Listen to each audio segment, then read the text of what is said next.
Assalamualaikum warahmatullahi wabarakatuh. Jadi kita sekarang ingin bahas gimana caranya menentukan SAE grade dari minyak goreng. Jadi seperti kita tahu bahwa yang namanya minyak goreng itu punya kekentalan.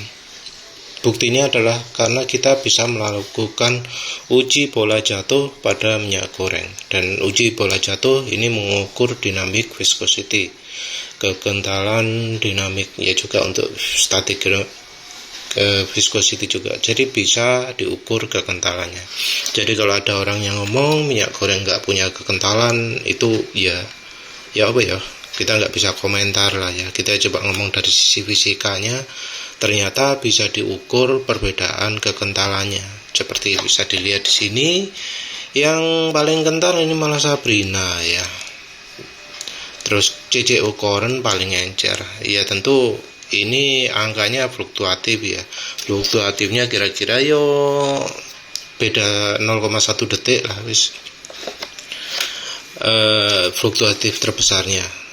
Ya makanya kita cuma bisa pakai untuk kira-kira. Nah, dari kekentalan ini ya kita sebenarnya bisa ya melakukan pengukuran SAE grade.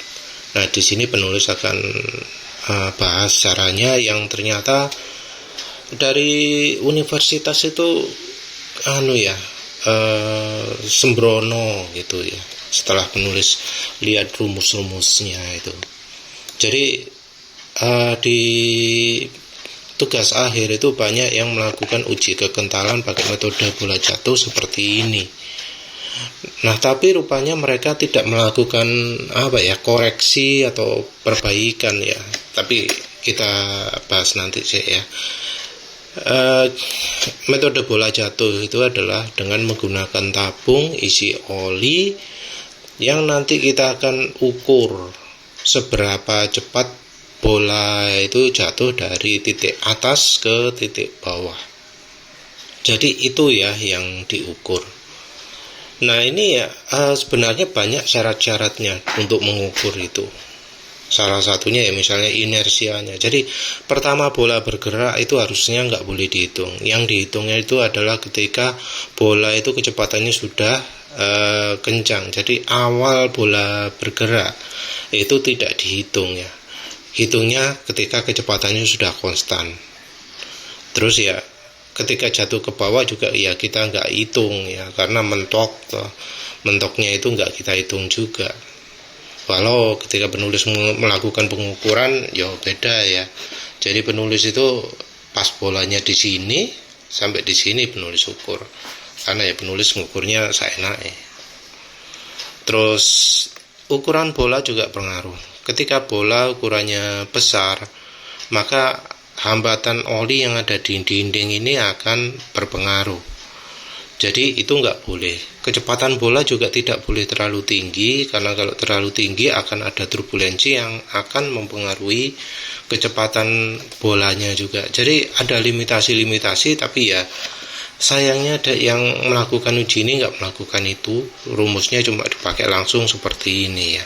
Padahal nggak boleh pakai rumus ini kalau syarat-syaratnya tidak terpenuhi. Jadi rumus ini tidak menyertakan hambatan ketika bola ukurannya agak besar sehingga terjadi hambatan di sisi-sisinya ini. Jadi harusnya bolanya itu bergerak bebas. Tapi ya kebanyakan orang pakai tabung ini ya, harusnya pakai tong gitu ya. Jadi bola diukur ketika bola jatuh di tong. Tapi karena yang lebih mudah dilihat ya tabung kayak gini, makanya pakai tabung kayak gini. Rumusnya seperti ini ya. Ini salah satu rumus saja. Jadi untuk menemukan koefisien viskositas yang satuannya Newton second meter square itu menggunakan kecepatan bola, jari-jari bola, percepatan gravitasi, ini konstanta ya, massa jenis bola, massa jenis fluida. Rumus ini juga ditunjukkan oleh Google AI. Ini ada rumus GDP ya. Dibagi ini yombo ya, apa caranya kok bisa jadi seperti ini. Ada diameter ada apa, IP density bola, kok ada dua. Ya ini sama ada waktu juga. Terus ini juga ada yang rumusnya kayak gini. Yang tadi rumusnya yang ini ya, yang dipakai. Loh, ini ya. Rumus yang tadi itu pakai yang ini. Terus ini juga ada rumus yang pakai diameter, pakai waktu bolanya jatuhnya. Terus ini jarak ini L. Jarak jatuh bolanya adalah L. Ini satuannya kilogram, meter, apa mana ya, detik. Terus ini ya, ada syarat untuk bisa menggunakan rumus itu.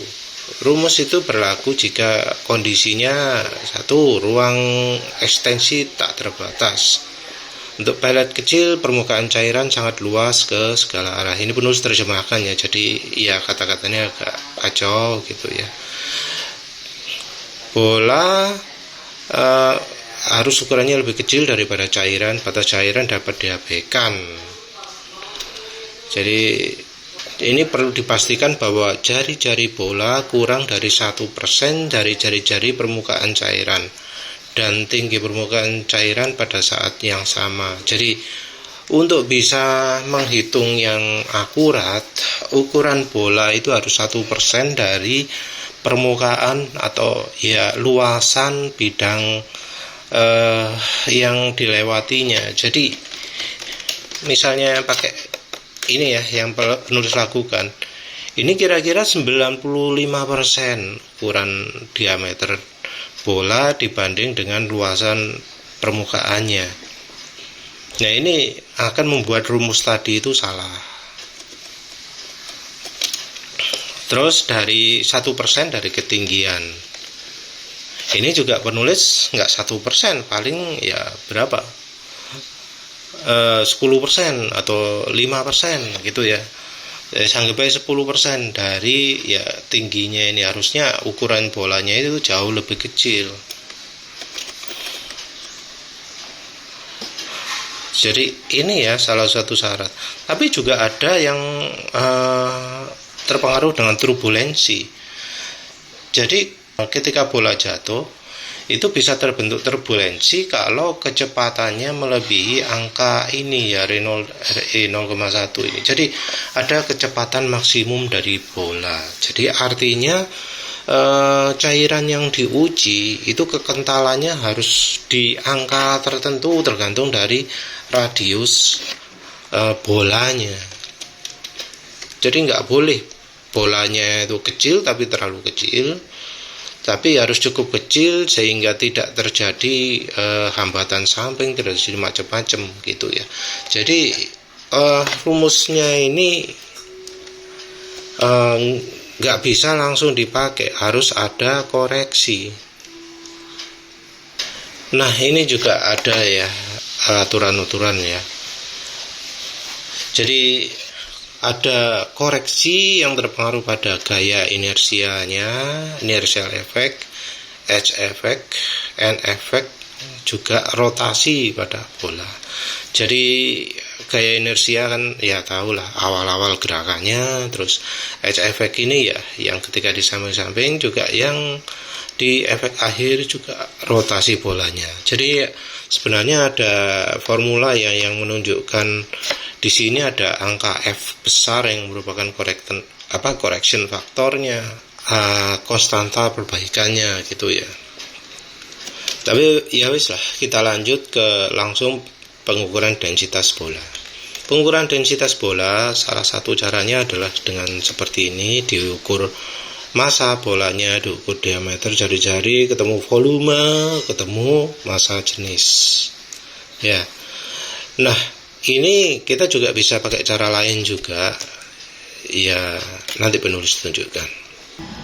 Jadi untuk mengukur berat jenis itu ya, kita siapkan cairan, masukkan cairan ke dalam gelas ukur, timbang ini berapa berat gelas ukur sama cairan di dalamnya, terus masukkan bola besinya, terus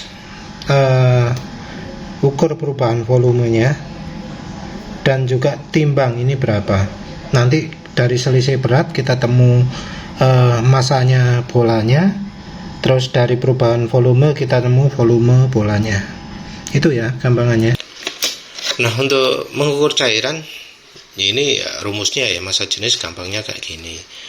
Kita ya bisa misalnya ngukur 1 kilo itu ada berapa liter, atau 1 liter itu ada berapa kilo. Jadi kita tinggal menimbang dan mengukur volume cairannya ya. Mengukur 1 liter cairan itu berapa kilo, mengukur 1 kilo cairan itu berapa liter. Ya tergantung yang mana, dan yang jelas kita harus mengukurnya di suhu pengujian tersebut berlaku. Jadi misalnya kalau cairannya itu dibutuhkan pengukuran di suhu 40 derajat, ya kita mengukur densitas di 40 derajat. Mengukurnya di 100 derajat, ya kita mengukurnya di 100 derajat. Jadi kita harus menyesuaikan dengan pada suhu berapa cairannya itu diuji. Ya, itu ya yang penting ya. Balik lagi ke rumus ini. Perhatikan bahwa rumus ini adalah Newton second per meter square ya.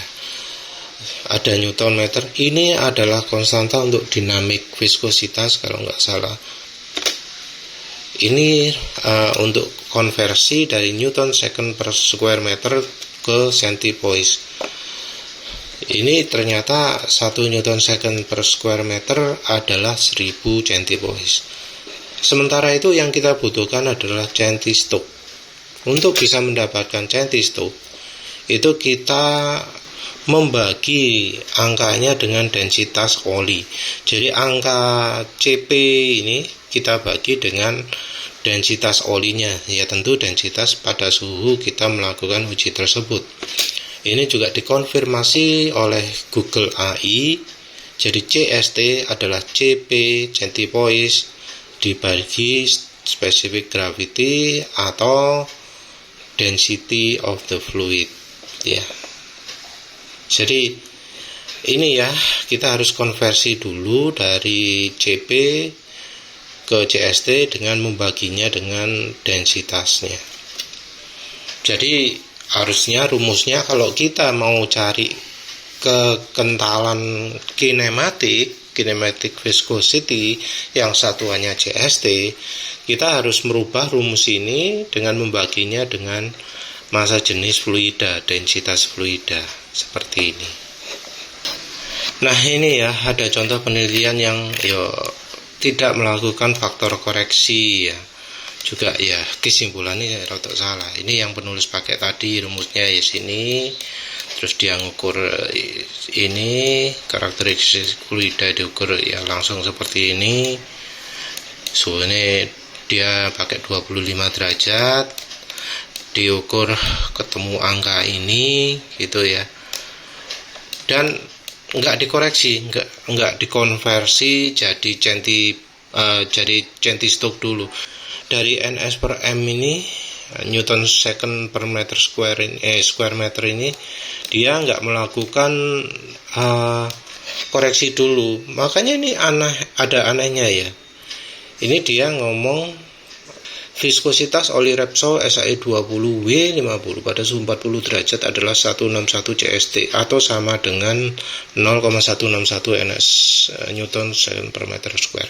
Ini salah ya, karena untuk merubah angka CST ke angka NS per M ini harus dikalikan densitas, berarti ya harus dikalikan densitas dulu, dan ini densitasnya harus pada suhu 40 derajat Celcius, padahal nggak ada informasinya ya. Makanya harusnya angka ini dikonversi jadi CST dulu, tapi dia tidak lakukan.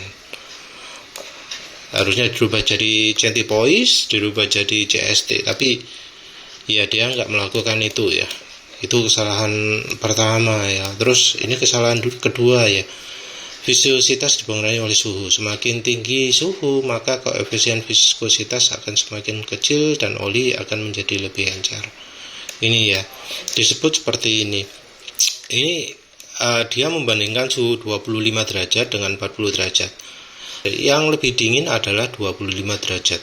Tapi dia ngomong seharusnya lebih kecil. Nah, ini rada aneh ya. Ini kesalahan kedua pada penelitian ini. Ini penelitian yang sopo wis nggo tak jelasno ya. Ini terus akhirnya menyimpulkan viskometer bola jatuh kurang akurat. Ya, sebenarnya kurang akurat karena banyak hal. Karena dia nggak konversi angka ini ke CST ya. Jadi harusnya dari NSM square ini ke centipoise, dari centipoise terus dibagi densitas untuk ketemu CST, dan itu pun angkanya juga sebenarnya harus dikali correction factor, karena pengukurannya dia jelas nggak memenuhi syarat di mana radius bola itu harus 1/100-nya dari diameter cairan. Itu sudah nggak terpenuhi ya, angkanya tentu akan beda ya. Itu juga ya apa mana ya. Terus apa mana salah ya? Tapi kesalahan fatal ketika dia ngomong oli pada suhu 25 derajat koefisien viskositas harusnya lebih kecil. Padahal angkanya adalah angka 40 derajat. Padahal kalau dari referensi semakin tinggi suhu maka koefisien viskositas semakin kecil. Artinya semakin rendah suhu maka koefisien viskositas semakin besar. Harusnya kan seperti itu. Jadi kalau referensinya adalah 40 derajat dan yang diukur ada 25 derajat, 25 derajat itu lebih dingin daripada 40 derajat, maka koefisien viskositas ya wajar itu lebih besar, tapi tentu angkanya nggak sampai beda jauh gini ya. Ini 0,93, ini 0,161, itu bedanya berkali-kali lipat ya. Ya harusnya nggak sampai begitu ya. Dari 25 ke 40 anggapain meningkat 80% gitulah kekentalannya. Nggak sampai setinggi ini berapa piro sampai hampir 7 kali lipat ya. Ya wis lah, ini cuma contoh salah aja, tapi yang jelas untuk menghitung kekentalan ya, kita harus punya angka ini terus dikonversi jadi CST dan kita ukur di suhu 100 derajat Celcius. Jadi kita cari kentalannya di suhu 100 derajat Celcius. Setelah kita nemu kekentalan ya CST, kinematic viscosity CST pada suhu derajat Celcius, maka kita bisa langsung nemu dia SAE grade berapa. Kalau kita nemu misalnya angkanya kayak minyak goreng biasanya ya, angka 9 CST ya. 9 CST masuk mana di sini? Ternyata masuk SAE 20. Terus kalau misalnya kita nemu angkanya 10 CST gitu ya, masuk mana? Ya kita lihat di sini. Ternyata masuk SAE 30. Jadi kita bisa tahu SAE grade dari oli itu kalau kita mengukur kekentalan oli pada suhu 100 derajat Celcius. Nah, tapi kita harus tetap hati-hati ya, seperti dijelaskan di sini ada syarat-syarat, misalnya jari-jari bola, terus ya nggak boleh sampai nempel dinding, nggak boleh sampai ada gaya inersianya dihitung, bolanya juga nggak boleh muter gitu ya. Kecepatan jatuh bola juga nggak boleh lebih dari mana wis tadi. Nah ini ya, kecepatan jatuh bola nggak boleh lebih dari angka ini. Ini kekentalan cairan, ini densitas cairan, ini radius bolanya. Untuk mengukur kecepatannya nggak boleh lebih dari ini ya. Ya wis lah, itu saja. Jadi ternyata untuk mengukur kekentalan nggak mudah ya. Penulis juga nggak nyangka harus ada correction factor macam-macam, ada syarat untuk ini gitu ya. Tapi yang jelas kalau kita bisa menemukan kekentalan suatu cairan, baik dinamik atau kinematik, karena keduanya bisa dikonversi, maka kita bisa menemukan SAE grade. Jadi kita bisa langsung ukur SAE grade-nya. Nah, artinya minyak goreng itu juga pasti punya SI grade. Cuma SI grade-nya karena nggak dicantumkan di botol, kita harus cari sendiri. Nah, untuk cari sendiri ya caranya seperti tadi, ada syarat-syarat yang perlu dijelaskan di situ. Jadi kalau kita melakukan uji bola jatuh, ya baiknya uji ke oli yang sudah diketahui kekentalannya. Olinya ya usahakan oli-oli yang punya produk datasheet yang paling up to date ya. Jadi cari produk yang produk datasheetnya jelas ada dan diupdate setiap tahunnya ya. Kita cari untuk tanggal ini berapa, sesuaikan dengan produk di botol yang kita dapat, terus nanti kita bisa lihat angka kekentalannya berapa.